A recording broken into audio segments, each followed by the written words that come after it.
sa station. Ako yung maagang nagising pero ako yung late na.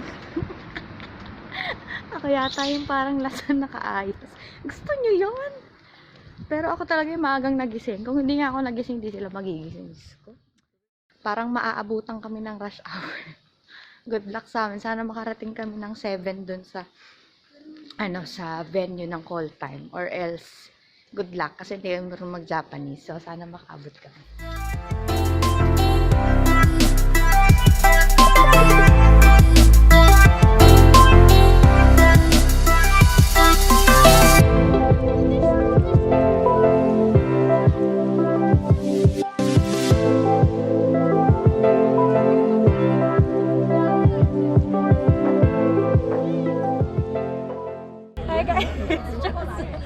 Nandito na tayo sa 5th station ng Mount Fuji.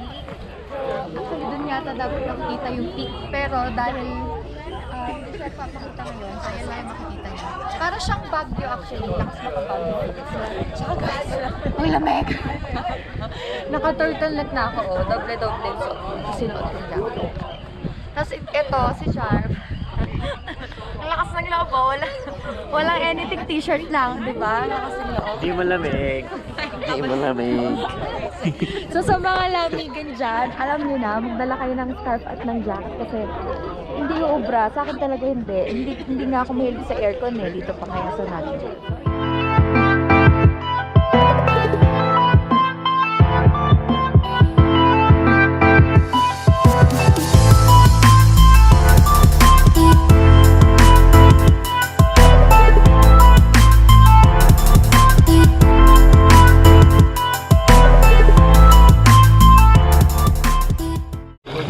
Si mama sumasali ng tubig. Pag uminom ka raw ng tubig na to, kaaba daw yung buhay mo ng 7 years. Magti-take out pa si mama.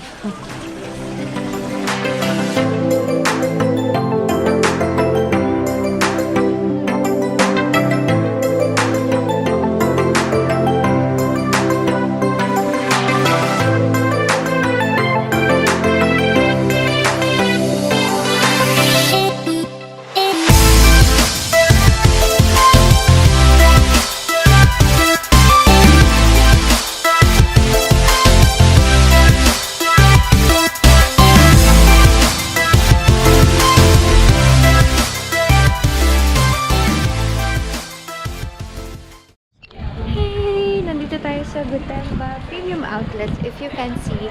So, nandito lahat ng brands, like US brands ata, and I don't know, mga Japanese brands.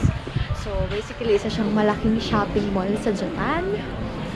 Well, we have 2 hours to roam around here.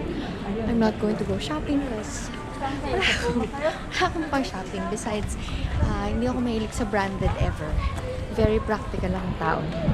Actually, nandito lang ako sa sponsor to ng nanay ko sa kapatid ko. Pero if not, I won't be able to go here. So, ayun. Puro hindi ako interested din sa mga brands talaga as in. Actually, most yung mga damit ko nga bigay ng nanay ko, ng kapatid ko, or ng friends ko. So, yeah. Ayun. After this, tapos na yung tour. Finally, excited na akong bumalik sa aming Airbnb kasi gusto ko mag-exercise. Ang dami ko nang nalaman, guys. Nakakaloka. Although yung purpose nila kaya nila sinama dito is para daw magpataba. So, push lang ng push. Go!